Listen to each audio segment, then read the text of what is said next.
Sitting here, glancing back over my life, rehearsing all the heartaches, the stresses and strife. It seems that longevity had launched me against the rocks of adversity, discarded me into hell's dungeon, and then left for dead.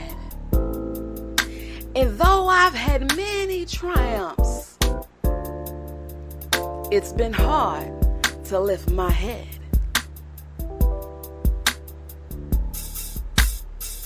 But I know what it's like to be hungry and begging for bread. But in spite of all, I was determined not to settle for mediocrity, but sought a standard of excellence. And I'm tired of folks looking at me, thinking I ain't got good sense. Because what nobody knew, she was calling me. She was kicking in my womb. It was my destiny.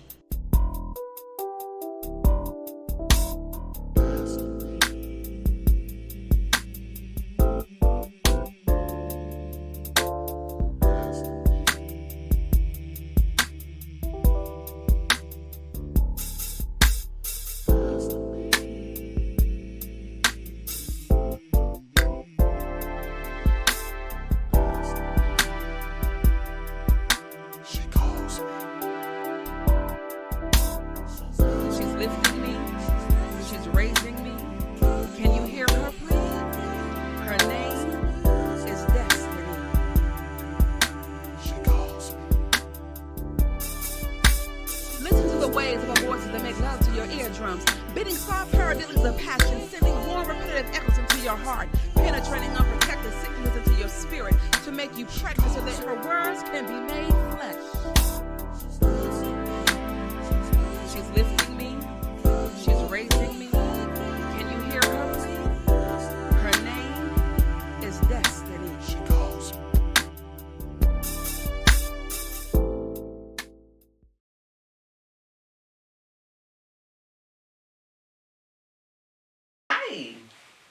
I am, to many, Prophetess Sandy Love. To others, my members, Apostle Sandy Love. And to family or business, I'm just Miss Sandy.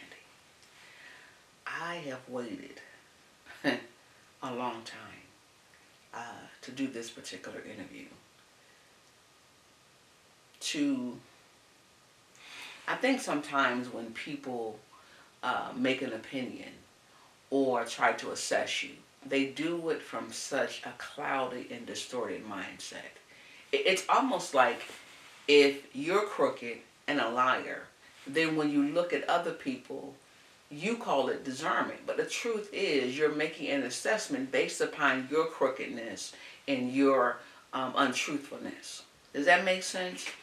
Let's start here with Give Voice to Pain.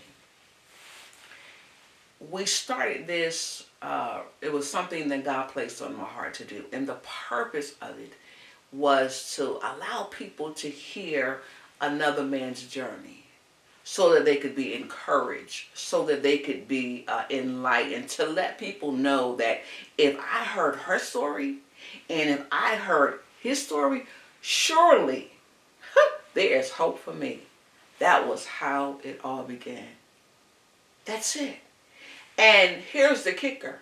We don't charge, if you're in Texas, we don't charge you.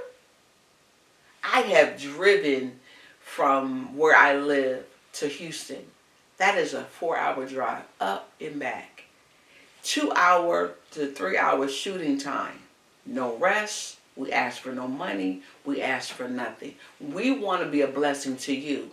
Now, with all that being said, can you imagine how many ungrateful people we have come across? Just a few.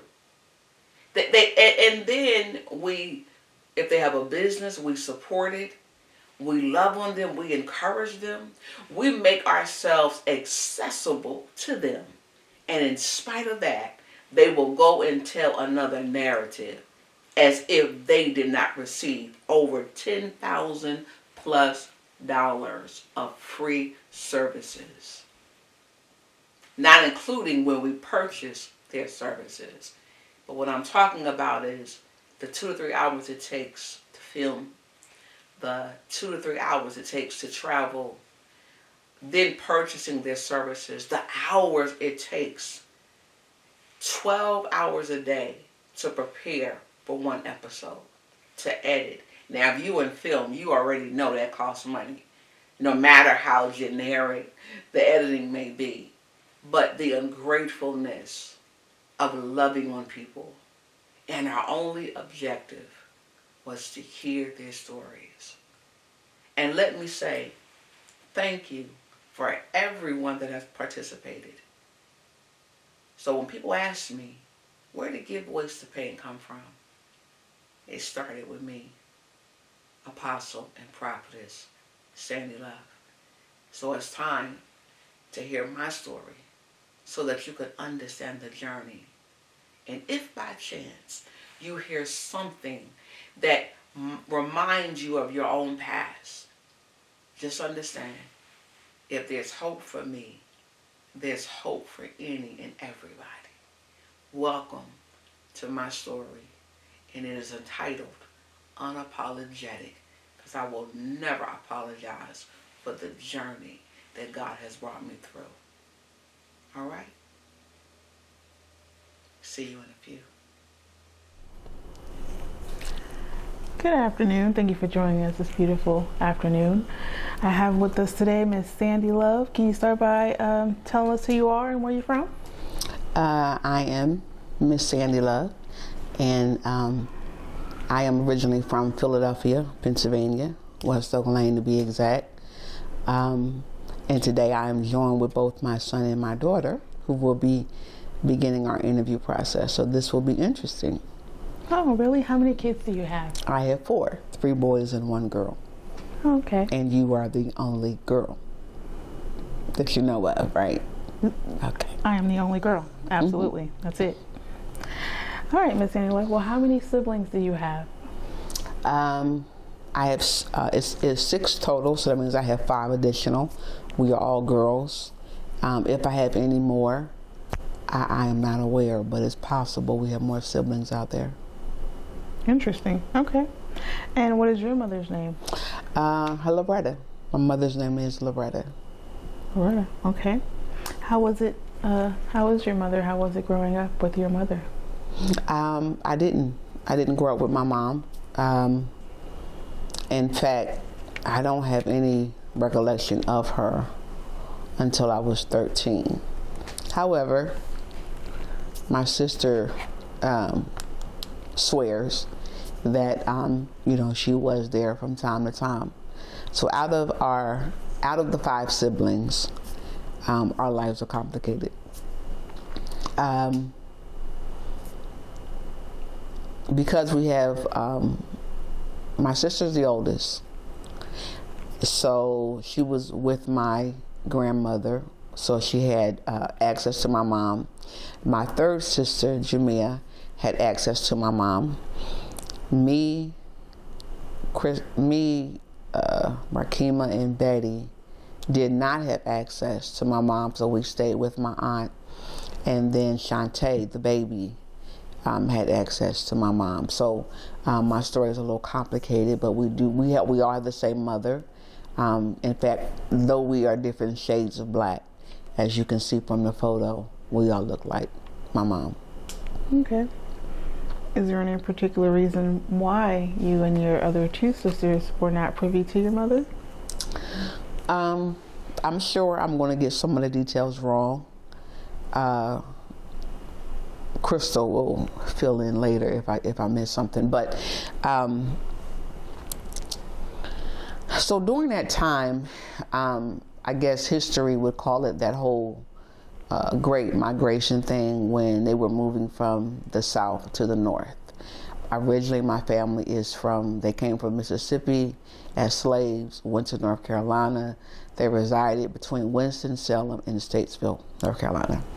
So they moved up to Philadelphia, not all of them, but at least the 13. So I have 13 great uncles and aunts that were born and raised from my Indian grandmother, Inez Murphy, and then she married Quay. So there's Inez and Quay. That's my great grandfather. So Quay was not in the picture a lot, and y'all understand that whole my men couldn't stay still, couldn't raise a family. So Inez and the 13 kids moved to Philadelphia, and from there we began to bloom and blossom, so to speak. So pretty much what happened was Betty, my mother's mother, most of them, I think, or half of them, they lived in North Philadelphia. At that time, North Philadelphia was not bad. Again, these were new black folks coming up to the north to get jobs, and they party. Lord knows they party. However, they resided in Abbotsford at that time. So basically, my grandmother, my Auntie Lane, there's Betty, my grandmother, Auntie Lane, Aunt Shirley, they resided in Abbotsford. So there was where my mother was conceived. Now, rumor has it that she was put out at 16, or she left at 16 for what I was told.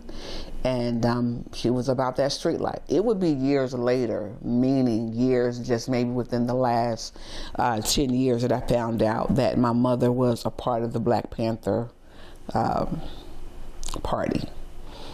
I had no idea. And I think, I'm trying to remember the dude's name that has a book on it. We've been trying to get a copy of it. Don something. It will come to me later. But anyway, but that was her life. So she was in the streets during the 70s and whatnot. And so from what is told down through history, my mom had probably 11 abortions minimum. Mm-hmm. She had a boy that we know of. I just saw his picture recently within about the last 2 decades, and he died at 2 years old from drinking something underneath the counter. So technically, we did have an older brother. He didn't survive. Crystal is the oldest girl. When he died, it made her the oldest.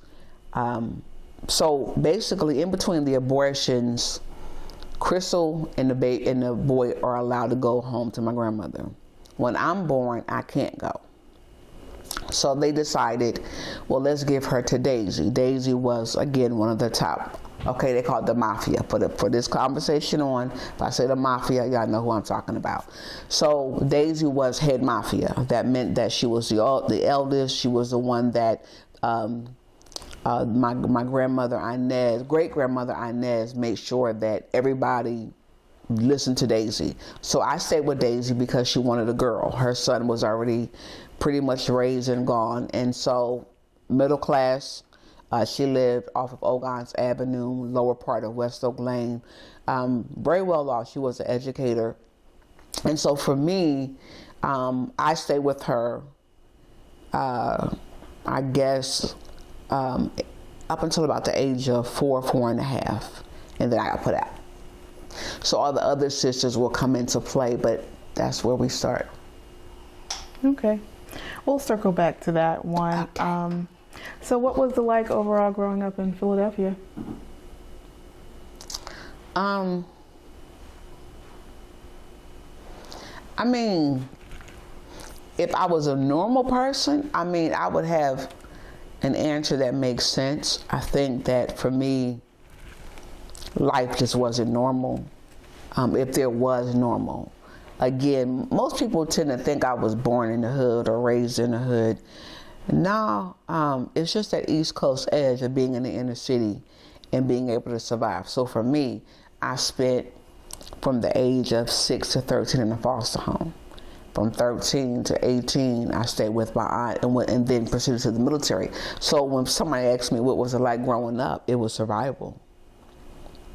It was you had to survive stuff.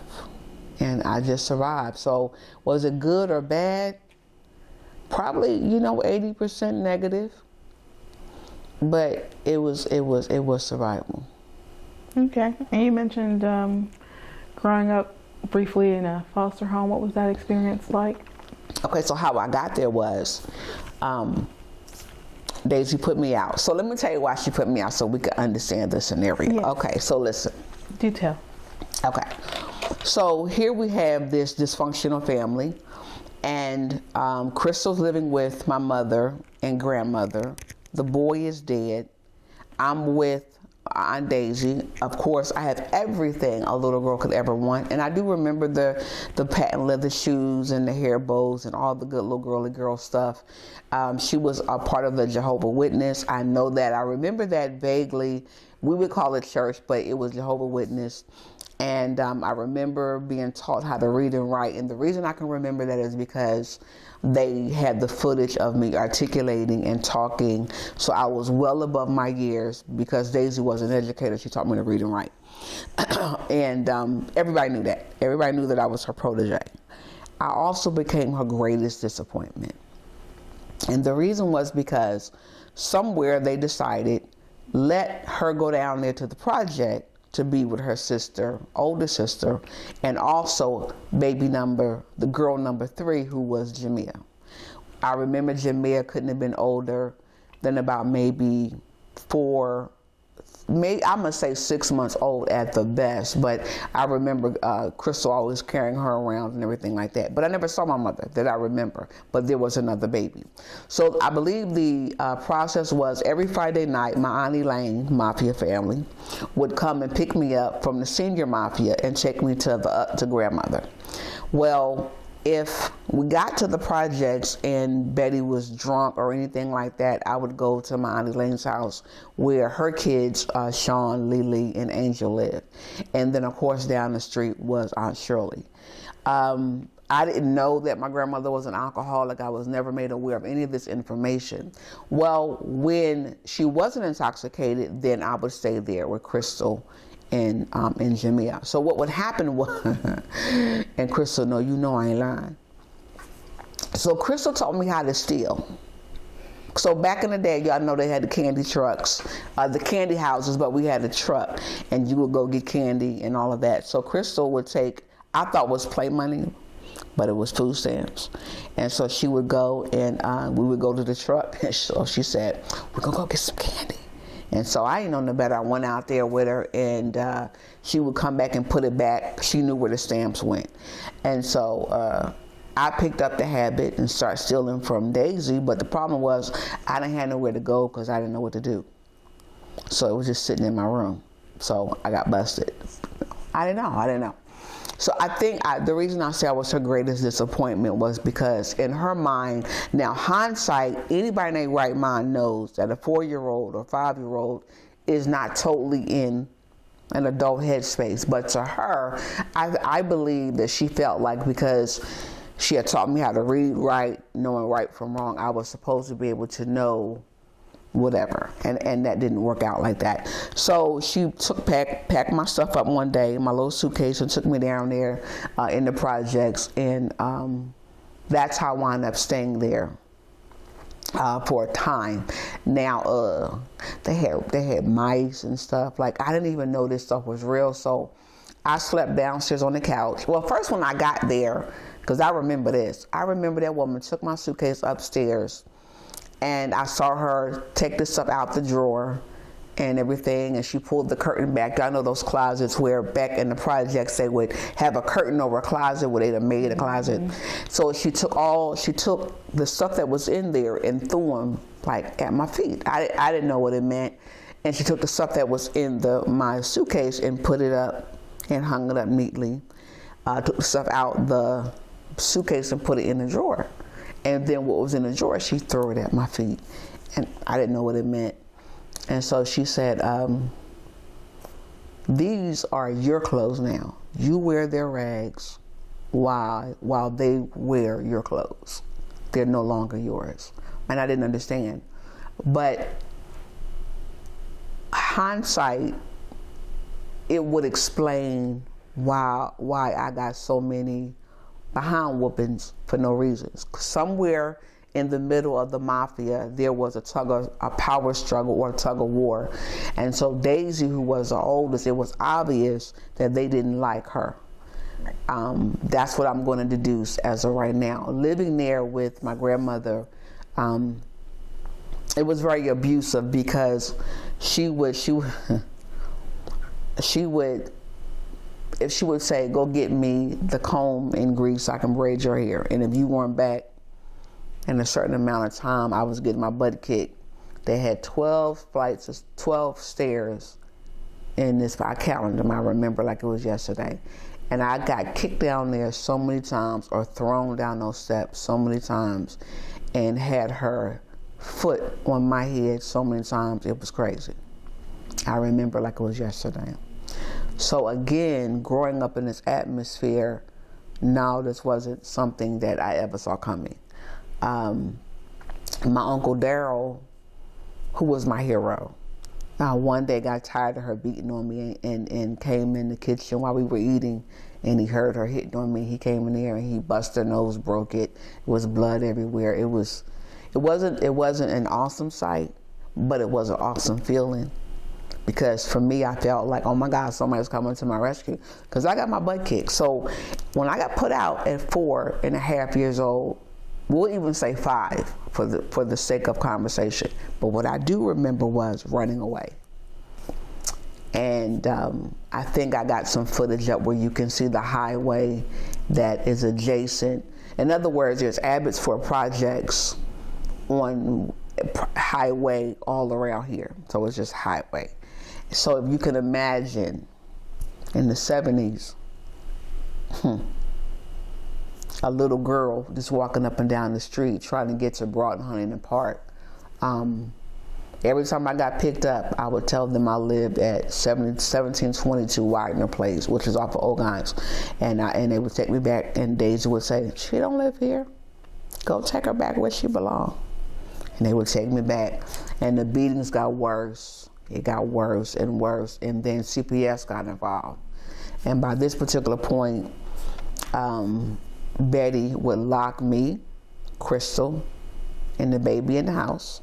Jamia was still about under a year old, and she would sit out there and drink with her friends, and we were locked in the house. So if the fire ever broke out, we never had a way to get out. And I think somebody called her on that. And since Daryl was no longer there because they put him out after he beat her up.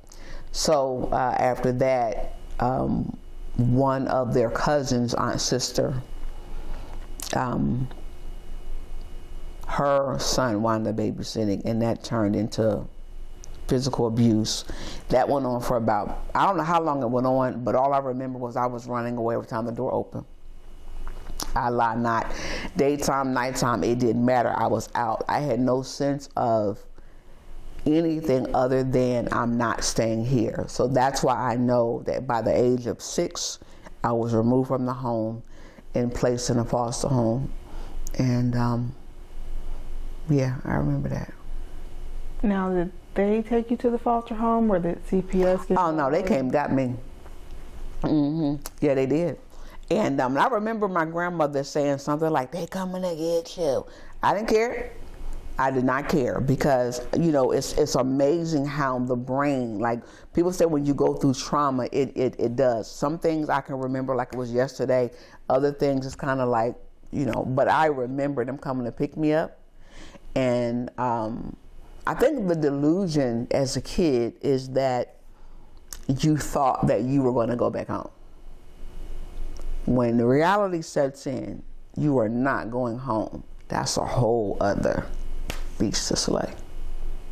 So at that time, after going through that situation and being put in the foster home, what was your experience like in the foster home? Now y'all know y'all my kids, right? Y'all ready for this? I asked the question. All right, here we go. My son back over there, so we don't know how he gonna act, but he gonna be all right. Well, I thought, what my, I don't know what this dude was to us, our sisters and son. I don't know. Our sister was a cousin, so she wasn't a part of the mafia, but she was their cousin.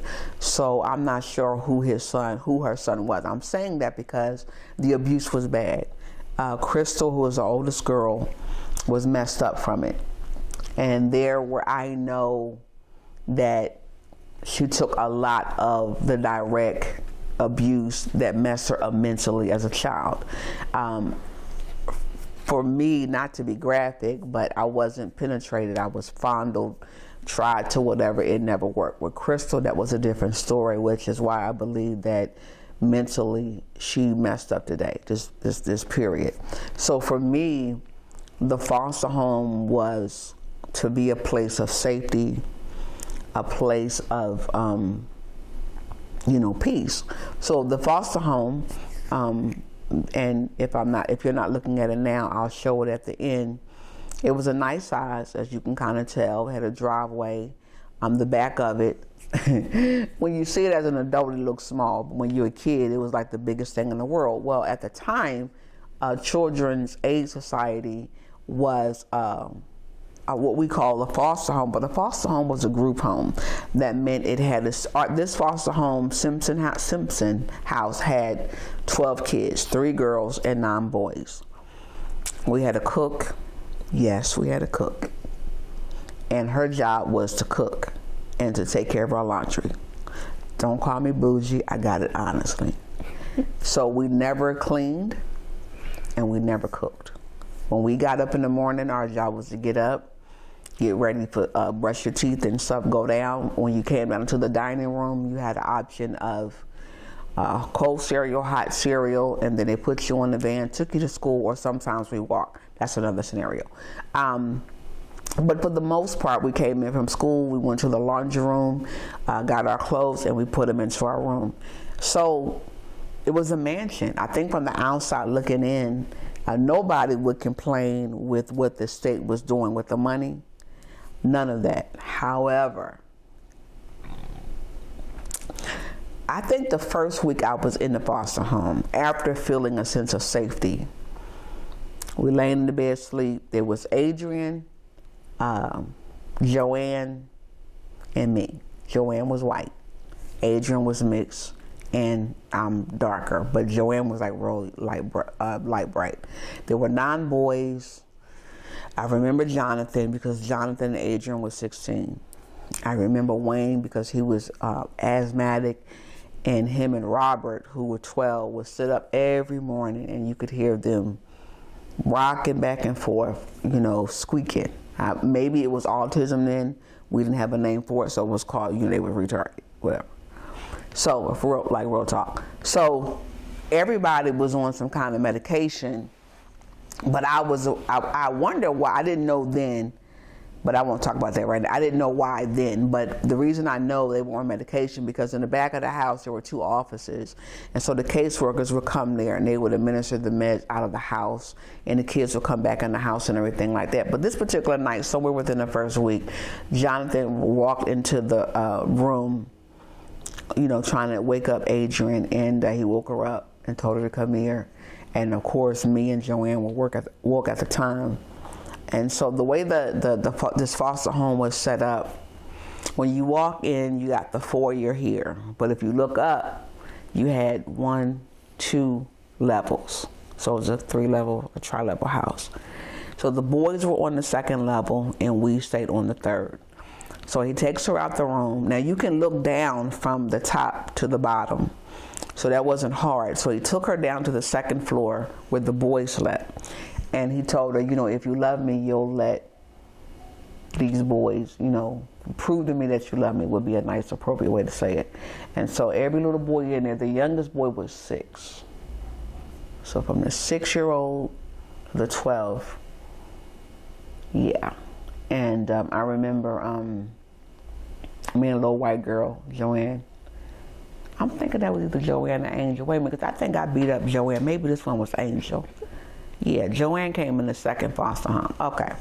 So we wind up watching, and Jonathan looked up there and he was saying, if you don't do what I say do, this is what is going to happen to you and whatever. So now I'm scared because I'm thinking I just got out of the home and now I'm coming back into the same stuff. So let me just say I got good fight skills. I got good hand game. I can fight. I learned how to fight. I don't care if you was black, blue. I don't care if you was 6 foot tall. I'm whooping your tail if you come by me. And that's all I can tell you. That's just being really honest. And the thing about it is, y'all, you know, this was a system that was, matter of fact, who wound up in these foster homes were mixed kids, which would be Adrian and Robert. Angel was white. Don't know why she was there. And then the other kids were just, you know, we were just black kids. So number one, my hair was cut off. My hair, when I got there, I had ponytails. They cut them ponytails off. Why? Because they didn't know how to do black people's hair. So we went to a public school, and if you can only imagine having to be called bald-headed, called orphan, you can't really hurt my feelings today because they already did it. But you know, they took a butt whooping when they got done. But that's another thing. But that was the atmosphere that we lived up in. So we got used to being, so when you asked what it was like, we got used to being called names. We got used to rejection. We got used to no parents being in there. We got used to being labeled. Where we excelled at, which is ironic, was the fact that they gave, let me put it like this. Again, told you about the maid service, and I'm not exaggerating, you can look it up because Children's Aid Society still exists today. So when you do the research on it, they're the ones that came up with the orphan train and everything else, so I don't have to lie. We had one TV in the house. The only time we saw that TV was either in the morning for school for cartoon and on the weekend for cartoon. When cartoons was off, they had a whole list of stuff that we was doing. We was going somewhere every single week and weekend, every Phillies game, Eagles game. And every time the Phillies won, we got tasty cake. OMG. If you don't know what a tasty cake is, you lost. You just shut up, like you lost. We went to Valley Green all the time. Valley Green was going up toward Harrisburg, I believe it is, right outside of Philadelphia. Green Park, we would go there, watch them ride horses. I used to dig up the lizards out of the water and put them in the people's beds so I could hear them scream at night. I did. And you won't touch a lizard today? Oh, no, I'm not touching none of them. Or we used to go get garden snakes. We go outside in the front yard under the porch and pull open a rock and dig up the garden snakes and put them on people, watch them scream. That was so cool. It was cool. So, you know, those were happy moments, believe it or not. Now, I do remember going to church on Sundays, but that was because they made us go, and I remember candy and food. So if you're listening and you find no other reason to take your kids to church, take them to one and give food and stuff away. It's a good way to get the word in them. So I think there was a boys' home. What was the name of that? It was a boys' home. But the reason I remember it, because I must have been about 10, and they brought in Ramona and Jonathan. They were black. So Ramona Bell, and then it was Jonathan. Jonathan, they brought him in, I believe, to take care of the boys.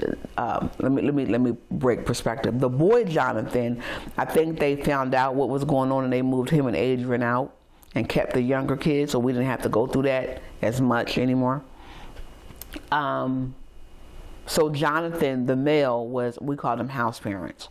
So he was there to regulate the boys, and then Ramona was there to be there with the girls. And so she was so nice. She wanted to adopt me, and then they fired her. But what I liked about her was the fact that she had showed me how to put a perm in my hair. She had went and bought me earrings because my ears were already pierced, and so it felt good, feeling like a little girl again. So she had me all prissy-fied and stuff like that, which is how Daisy had me. But for those 3, 4, 5 years I was at that particular one, like, it was really like having to fight for your life. Like, yeah, it anger and rage, on top, when you're being abused and all those factors, it's a whole cesspool of demonic stuff. But I remember they fired her when she had told me she wanted to adopt me, but not to say anything. And one day we looked up and she never came back. So we was tearing up the house then. And I think they really hired them because they were black. And they wanted to have some black presence there and stuff like that. But there's nothing in Philly I ain't seen when it comes to historical great adventures. I mean, there's nothing we haven't seen. And like, when school would get out, we went to the YMCA from the moment school got out up until we was at YMCA all day long. So I learned how to swim. So yes, black folks know how to swim. And then when summer camp ended, we went to the Poconos every year for our 2-week overnight camp. So they spent money on us. They spent money on us. We weren't just sitting around looking at TV. We made go-karts. We used to love go in the backyard and taking the skates and strip them down and make go-karts, all that kind of stuff. So I guess it was a normal kid's life to us, to the best of our ability. Okay. And you mentioned earlier, did you say you had a second foster home as well? Yeah. So, yeah. Okay. Well, let's take a quick break, and Okay. we will talk about that We'll be when we right come back. All right.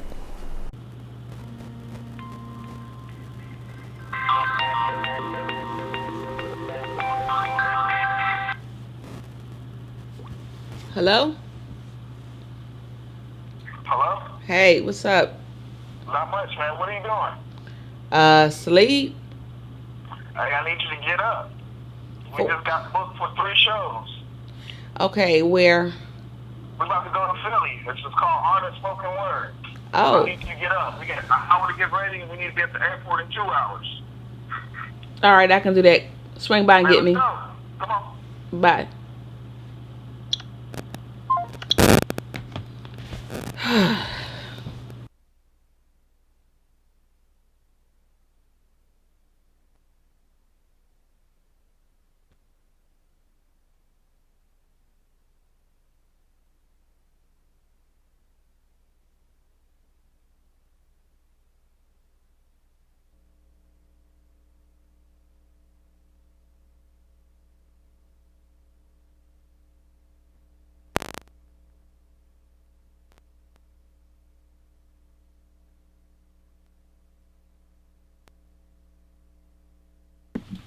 You need to get your head in the game.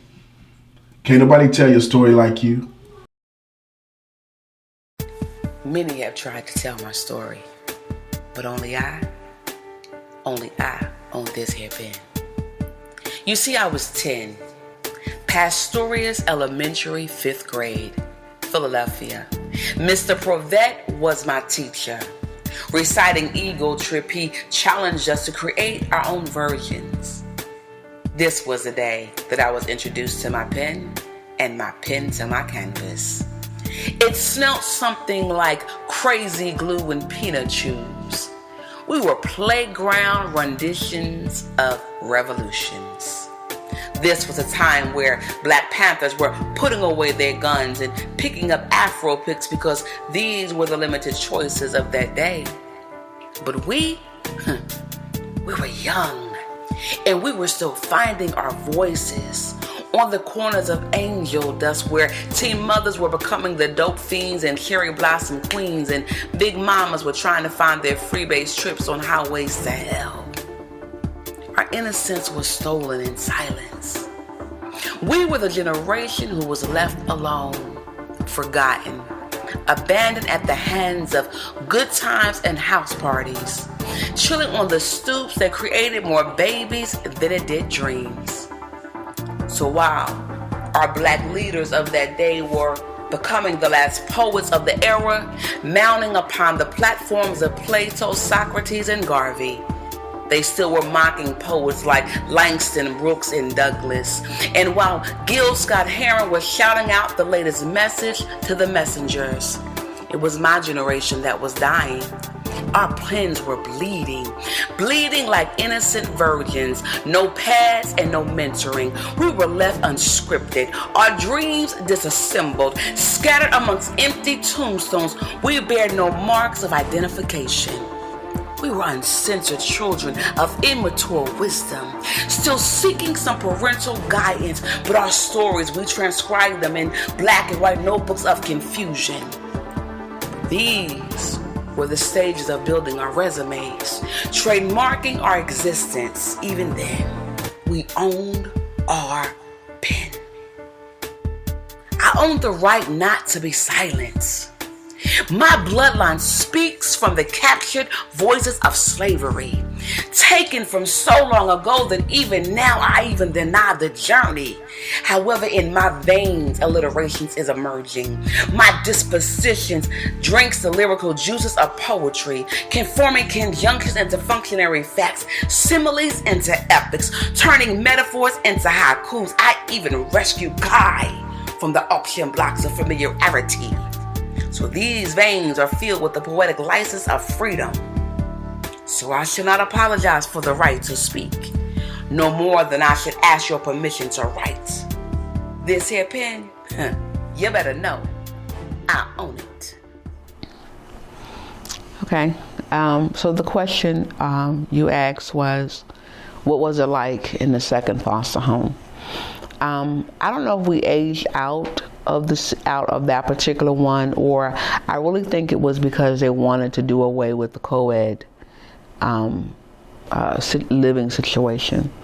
So I wound up being me, and I don't know where Angel went now that I think about it. She may have been there, I don't know. But I wound up going to Loeb House. I was off of Pastorius. You'd have to know Germantown area at that day and time, the big, vibrant houses and mansions that were around and were off in the cut. Sometimes it was beautiful, basically. And it's hard to describe it if you don't know the area. But so Loeb House set off of Pastorius Road, which was situated off of, I want to say, Green, in that Green Street district. And not that it matters, but it's hard to find. But again, we have some photos of the area or of the house. And what they did was made it all female. And you would think that they learned their lesson. I think it was trial and error. But when you already have kids that have abused other kids and you put them in the same facility, even if it's all male or female, you again have the same cesspool of foolishness. So my fighting didn't stop. I think this time our bully was Tina. Tina was Indian. And I think she had some black in her, but she had the strangest color hair. But she always bragged about how she was an Indian, so that's how we knew. And she had like this sandy brown hair, not too light, but not real dark. It was a blend of light and dark. And she was about 15. I think at this time I must have been about 11 or so. And so let's see if I can remember the names. There was Tina, Joanne, Kyra, Shahida, and Jack, and James and Jack, little white couple. Now, boys, I don't know why they wound up there, but for some reason they came. I guess they didn't have anywhere to place them, and they were kind of young. And so they let them stay there. And of course, the same mess was the same nonsense and mess. But the difference was that Tina had learned how to get out of this particular foster home and went out to the neighborhood. So it was a mess. It really was a mess, is all I can say. But we were older, Same craziness. Still had to go to public school, but I also learned how to fight. I had always been a fighter. I think my first fight came in the first foster home with Brenda. Dwight stayed in the foster home, and I remember we had to walk to school. And Dwight was a cute little brown-skinned little boy, but girls are retarded and stupid, so it doesn't matter what age. And I remember we were coming home from school, and they decided they wanted to jump me because they liked Dwight. And even though Dwight was an orphan like me, and that was probably the worst mistake that they could have done that day, because when I came to myself, I had clawed the child's eyebrow. She had to get stitches across her eye. So then I was labeled as the crazy orphan kid. But people bothered me less when I got that reputation. So when I got into the second foster home, baby, I was fighting every day. I didn't care. I was tearing people up. I didn't care because, again, just because they're female doesn't mean that we didn't have the same problem. And I think we got into knitting. I learned how to crochet. We were still making, I was a tomboy at heart. Basketball kept me in sports. So it's here that I began to find out about my intelligence level. And how I found out was I saw them lining up taking pills. And so this, I guess because I was older, I could articulate it. And I remember saying, how come I don't have to take any pills? And my social worker called me in the office, which again was in the back of the house. And she told me, she said, do you know what an IQ test is? I didn't know what she was talking about. But I guess somewhere in between me coming there was where they had taken it. And I showed no abnormalities and my intelligence level was high. I know that sounds real deep and everything when you listen to it now. But at that time, you must understand that the 70s, they wasn't trying to help or to educate a black kid nowhere, especially not in no group, orphanage, or foster home. So yeah, that was just crazy. And so, I mean, I went to school. I did what I did. I think one of the highlights of being in this particular foster home was I learned that I had a gift of writing. Mr. Provet, who was my 5th grade teacher, Mr. Provet was this tall, slim drink of water. He was so light, he really couldn't pass for white, but he was really just that bright. But he had this big old afro. So y'all remember that PBS show where the guy was painting? Looked like him, but it wasn't him. I assure you of that. But Mr. Provet was just what it was. And so I remember he's the one that we would have to do like, in Philadelphia, we grew up on Black history. We know Black history like the back of our hand. It was embedded in us when we were kids. And so I remember we had to take Nikki Giovanni ego trip and we had to put it into our own words. And so he liked what I did. And then one day he said, I want you to get up and tell a story. So I got up in front of the class and I began to tell a story. And to him, it was something special. I was in Pastorius Elementary at that time. And I didn't know that it was anything, but I guess it was something. And I guess maybe they were seeing another side from the fighter side, and they were seeing this other side. Everybody knew I loved, I ran track, played baseball, volleyball, anything that was out there, I was doing it. But he got me into writing and whatnot and stuff like that. But so I think I had been writing ever since that time. So the change up comes where I must have been about 11. So maybe I'm 12. Now this is, and we're gonna close out. I'm 12, almost about to be 13, and I'm about to transition from the foster home back with family. So this is how this goes. Every weekend, as I told you, we got allowance. So I was up to I started out at 25 cents. In the other foster homes, I'm older now, so I got about maybe $1.25 every week. No, that wasn't for taking out trash and all that. Again, the process was still the same. I know you don't believe me, but go look it up. Go look up Children's Aid Society and find out what it was like.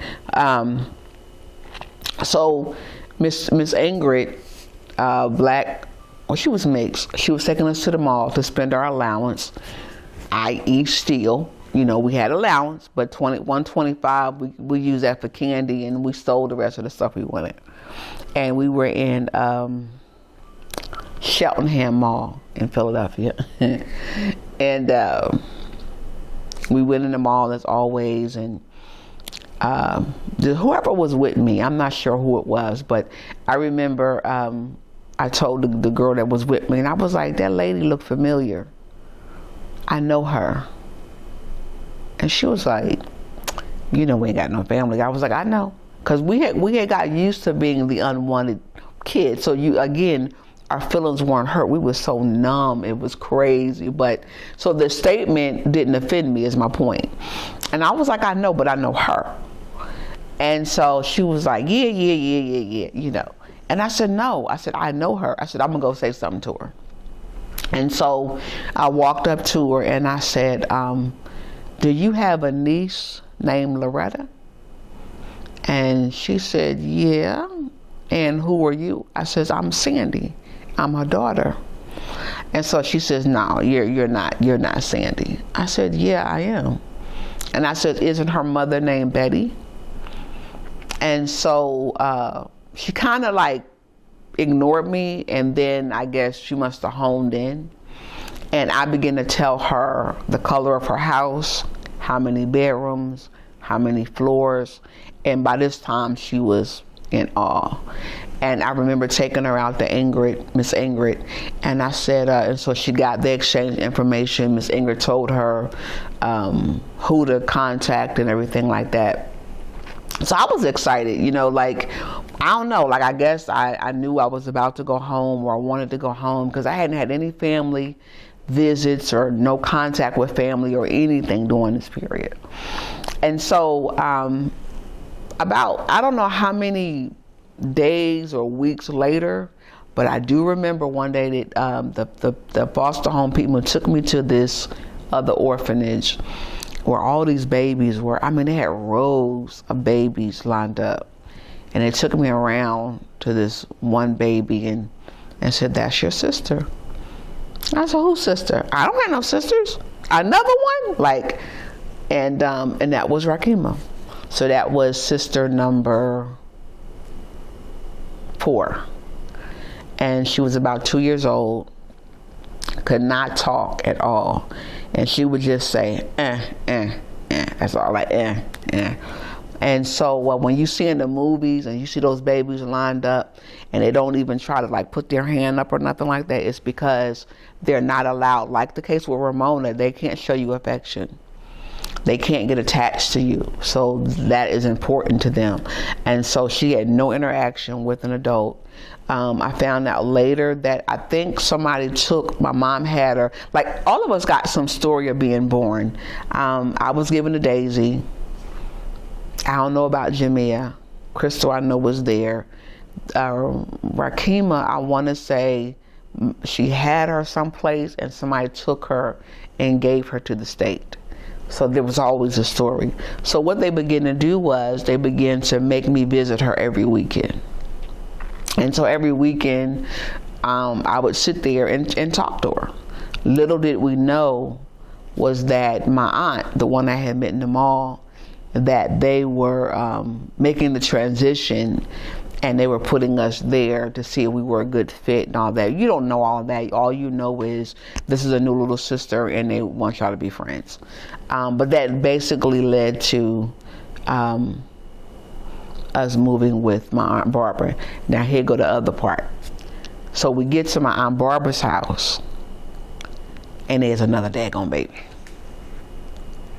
And I remember Betty must have been about maybe 6 months. I don't even think she was 6 months.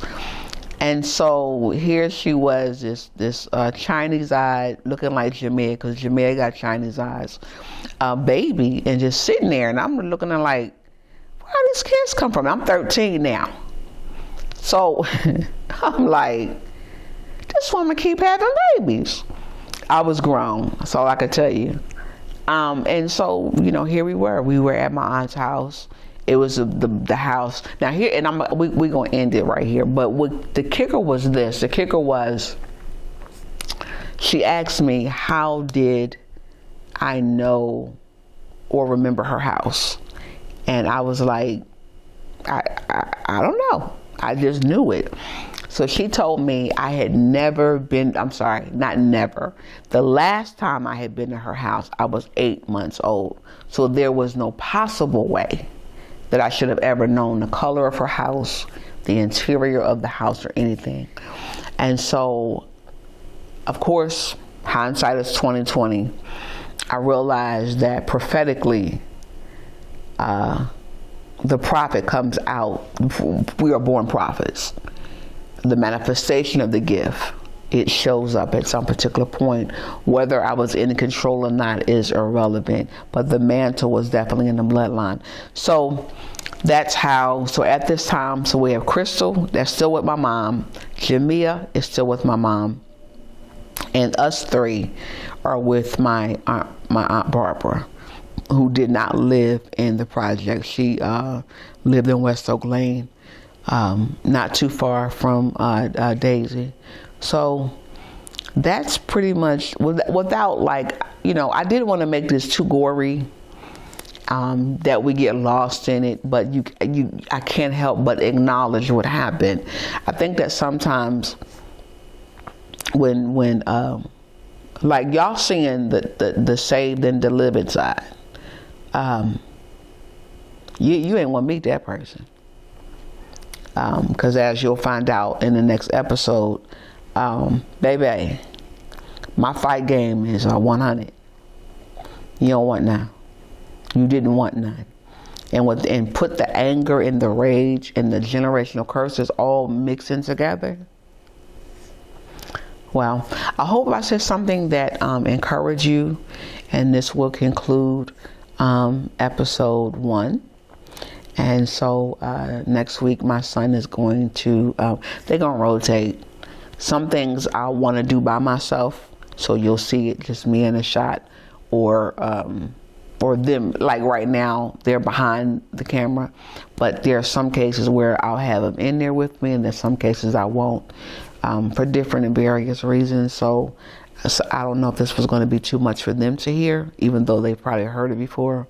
So it just depends. And some things they may be hearing for the first time. So with that being said, I'll see you later. Bye.